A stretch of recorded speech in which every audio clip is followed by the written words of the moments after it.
नमस्कार दोस्तों। आज के इस महत्वपूर्ण वीडियो में हम रामायण के अंतिम और सबसे निर्णायक कांड युद्ध कांड को विस्तार से समझेंगे।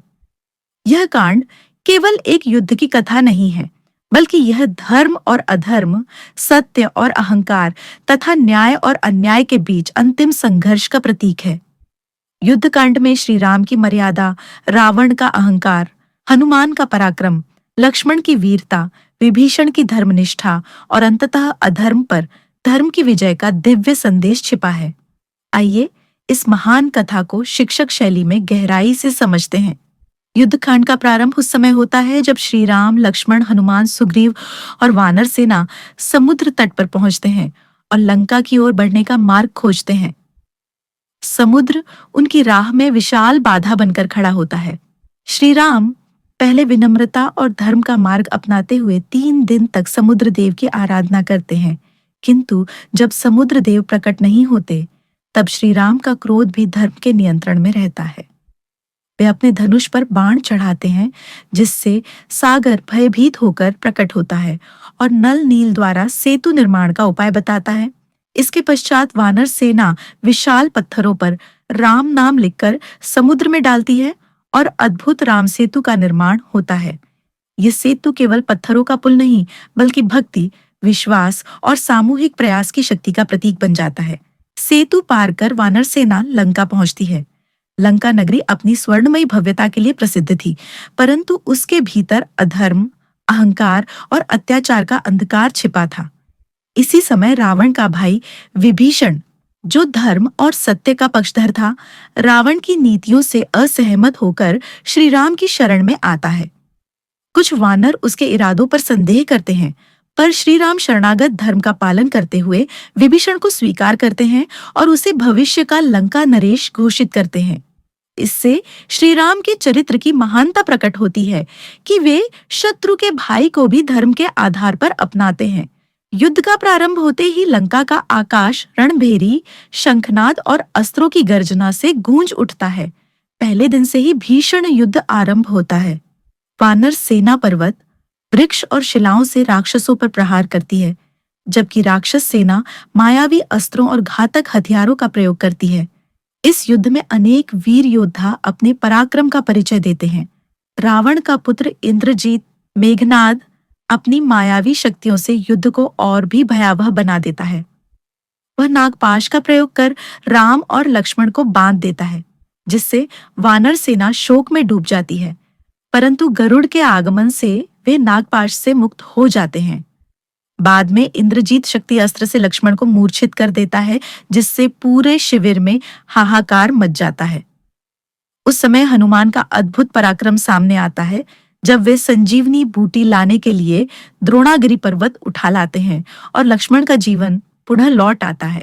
यह घटना भक्ति, सेवा और निस्वार्थ कर्तव्य का सर्वोच्च उदाहरण बन जाती है। इसके बाद युद्धभूमि में रावण का विशालकाय और शक्तिशाली भाई कुंभकर्ण उतरता है। उसकी गर्जना और पराक्रम से वानर सेना भयभीत हो जाती है। वह अनेक वानरों को अपने मुख में डाल लेता है और भयंकर उत्पात मचाता है, परंतु श्री राम अपने दिव्य अस्त्रों से उसका वध करते हैं। इसके पश्चात लक्ष्मण द्वारा इंद्रजीत का वध किया जाता है, जिससे रावण का अहंकार और क्रोध दोनों ओर अधिक बढ़ जाते हैं। अंततः वह दिन आता है जब स्वयं रावण युद्धभूमि में उतरता है। रावण अद्भुत योद्धा, महान विद्वान और शक्तिशाली राजा होते हुए भी अपने अहंकार और अधर्म के कारण विनाश की ओर बढ़ चुका होता है। श्री राम और रावण के बीच युद्ध केवल 2 व्यक्तियों का संघर्ष नहीं, बल्कि 2 विचारधाराओं, धर्म और अधर्म का टकराव बन जाता है। युद्ध के दौरान श्री राम मर्यादा का पालन करते हुए रावण को बार बार अवसर देते हैं, किंतु रावण अपने अहंकार में अंधा बना रहता है। अंततः विभीषण रावण की नाभि में स्थित अमृत का रहस्य बताते हैं, जिसके बाद श्री राम ब्रह्मास्त्र का प्रयोग कर रावण का अंत कर देते हैं। रावण के वध के साथ ही अधर्म का अंत और धर्म की विजय होती है। इसके पश्चात श्री राम माता सीता को मुक्त करते हैं। लोक मर्यादा और राजधर्म के पालन हेतु सीता अग्नि परीक्षा देती है, जिसमें अग्निदेव स्वयं प्रकट होकर सीता की पवित्रता सिद्ध करते हैं। यह प्रसंग अत्यंत भावुक और विचारणीय है, जो समाज, कर्तव्य और आदर्शों की जटिलता को दर्शाता है। इसके बाद लंका का राज्य विभीषण को सौंपा जाता है और श्री राम पुष्पक विमान से अयोध्या की ओर प्रस्थान करते हैं। मार्ग में वे आर्षि मुनियों से मिलते हैं और भरत को अपने आगमन का संदेश भेजते हैं। अयोध्या पहुंचते ही वर्षों से प्रतीक्षा कर रहे भरत अपने भ्राता के चरणों में गिरकर स्वागत करते हैं। नगर दीपों से सज जाता है और श्री राम का भव्य राज्याभिषेक होता है। इसी के साथ राम राज्य की स्थापना होती है, एक ऐसा आदर्श शासन जहां धर्म, न्याय, करुणा और समृद्धि सर्वोच्च होते हैं। युद्ध कांड यहीं समाप्त होता है, परंतु यह मानवता को सदा के लिए यह संदेश दे जाता है कि सत्य का मार्ग कठिन अवश्य है, पर विजय अंततः उसी की होती है। दोस्तों, युद्धकांड हमें यह सिखाता है कि चाहे अधर्म कितना भी शक्तिशाली क्यों न हो, अंततः सत्य, संयम और धर्म की ही विजय होती है। श्री राम का जीवन हमें मर्यादा, करुणा, धैर्य और न्याय का आदर्श मार्ग दिखाता है। यही कारण है कि आज भी श्री राम को मर्यादा पुरुषोत्तम कहा जाता है।